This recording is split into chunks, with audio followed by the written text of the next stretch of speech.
guys, Lewis is filming for me because my camera's a bit odd.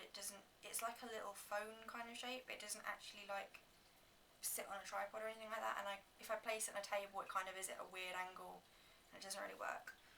Anyway, so I said on my last video that I would do a film about me moving Blaze into her new enclosure because this is crap. That's the box she's in at the moment. And she kind of makes a mess of it because it's not a lot of space. She's tiny and it's enough space for her, but you know, I don't really like the way it is in there for her. So yeah, basically, as I said in the last video, this is the enclosure I bought her. Hold on a minute, that's a bit fiddly. Yeah, this is the enclosure I bought her. That's going to be the section she's going to go in for the moment. When she gets too big for this section, I'm going to move her in here. When she gets too big for this section, I'll take this out. And after this has been taken out, that's going to be the point where she obviously needs a bigger enclosure. So this is what I have bought her to go in. This is her height. Again, kind of big for her at the moment, but I didn't want to buy a tiny one because at the moment, I'll show you the height she has at the moment. That's the height she has at the moment. So you can see, you know, big difference in size, but that is going to be too small in a matter of a week, maybe 2 weeks. That's not going to be too small for a few months, so that's why I bought it. Oh, no, not time yet. Go back in. So, yeah, basically, I'm just going to move her on in here. So I'll pop that in here. I think it goes in this way, because when you put it in that way, it's a bit... Does it go in that way? It doesn't seem to want to go in that way. So I think it goes in this way. But, you know, I'm not one for instruction books, so we'll just put it in that way for the moment. That way's good. Okay, pop this in here. See, that fits quite nice, because it's in the kind of corner. So that's why I like it in there. I'm not sure whether I'm going to put this in here. I was thinking about putting some... Shows my age, doesn't it? Cars. I was thinking... Unstoppable Team. They're the cheapest roll. So tacky. I was thinking about putting this in there because the guy recommended that, you know, it might be more comfortable for her. But she quite likes wandering around in this stuff. This stuff is suitable and, you know, she seems to be more comfortable. With this stuff, she kind of just messes it all up and, you know, I don't think it's all that good for her. So I'm actually going to leave some of it with just this in, and in another bit I'm going to put a little bit of this in. Just so, you know, she's got it there if she needs it, if she wants to be on it, and if not, she doesn't have to be anywhere near it. It looks like a baby's enclosure, doesn't it, with the cars.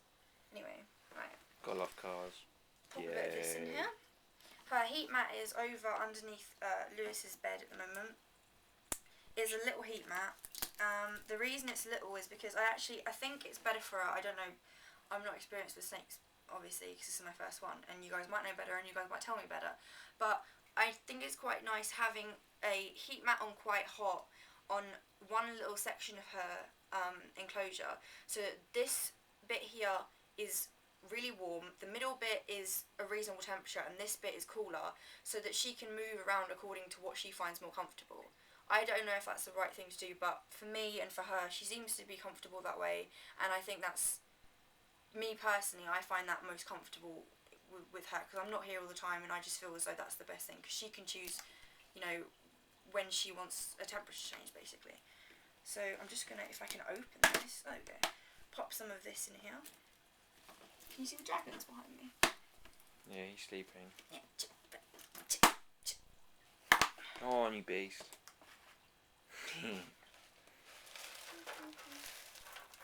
Use like half, yeah?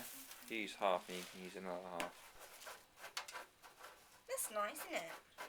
Get those other a little bit sad. I'm going to get some, I'm going to put some over in this corner just in case she wants to put in there.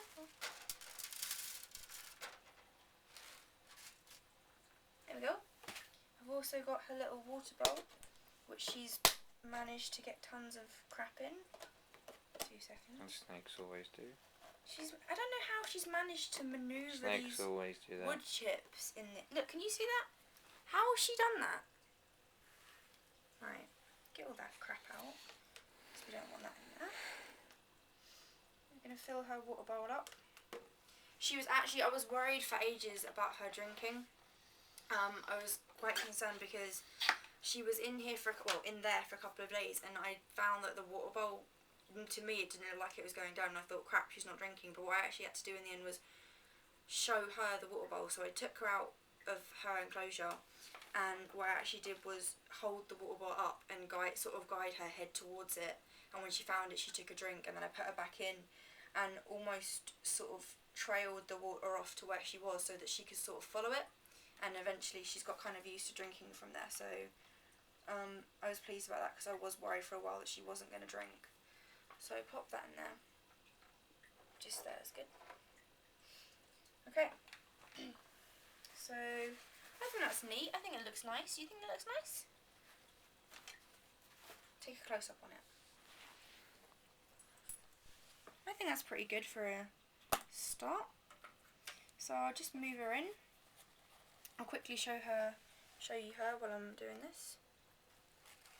There she is. She's looking shiny and new at the moment because she actually just shed yesterday. I was talking about it on my last video. I think I posted it on one of my comments about how I thought she was going to shed soon, and she actually, when I came home the other day, she shed straight away. So I was quite pleased with that. I'll show you the shed just in a minute because it's quite a good one.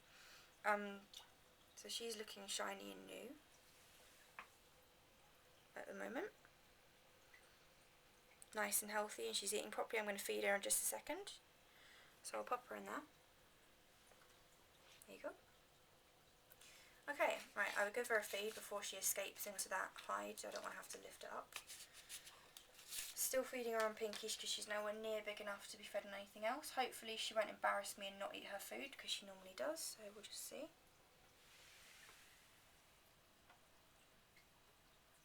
I bet she's not. I bet she's going to be a right pain. If she doesn't eat it right now, what I'll do is I'll cut the video and I'll come back to it.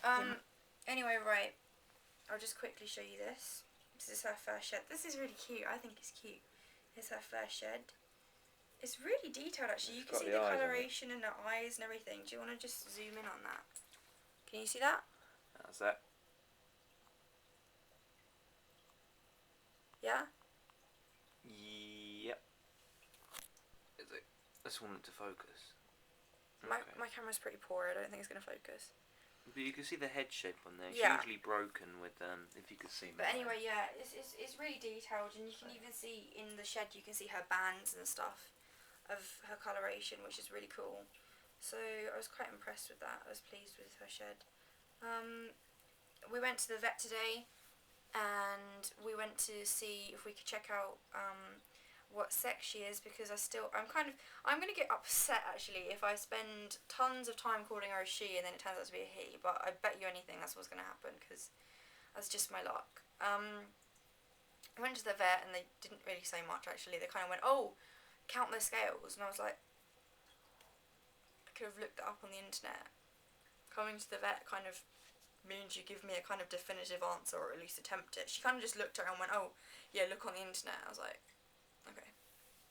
So went home and looked on the internet, and I can't find anywhere any estimation of a scale count to determine the gender of a king snake, let alone an Arizona king snake. There's no specifics. I found tons of scale counts for other breeds of snake, but not hers, and it's kind of frustrating. And also she said that she was too young to sex, which may be the case, but the guy who I bought her from actually had a vet coming in when I bought her to, you know, determine the sex. So I don't know, I'm a bit irritated, but if anyone does know what the rough scale count is, I don't know if you might know of an Arizona king snake, then that would be great to know, because I could sort of try and roughly work it out. If not, I'm just going to have to wait and see. I do intend to breed with her when she's older. I'm going to go and get a king snake from the local store. Not sure what breed to get because I know that there's a problem with king snakes eating each other. You just moved the camera right over there, didn't you? No, I was just getting the other one in shot. Okay, right. With you talking, because I just want to see. Yeah, he moved the camera. Sorry. Yeah. Is a problem with breeding king snakes. If I want to breed with her when she's older, I'm gonna have to try and be really careful with the snake that I choose for her because they are known to attack and eat each other. So I've got to be quite careful with the species I choose. I don't particularly want to breed with an Arizona because I was kind of hoping to sort of experiment and get some funky colours and funky patterns coming out with any babies that they might have. So yeah, again, if anyone's got any advice as to what I could breed her with when she's older, that would be great.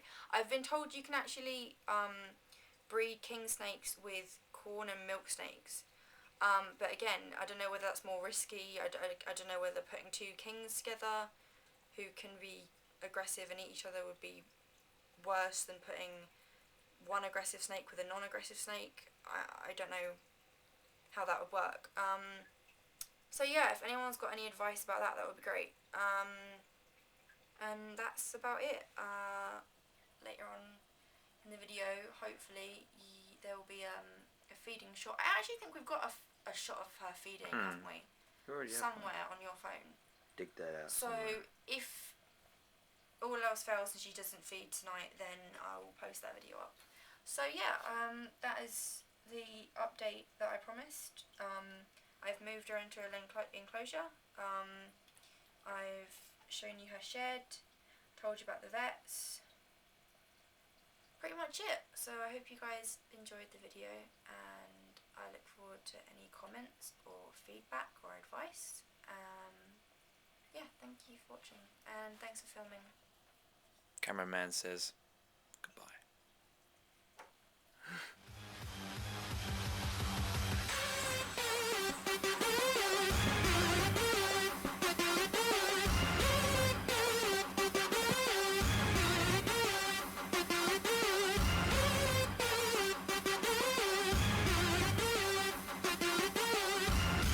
Okay, fuck it. I lied. It's drum and bass. What you gonna do?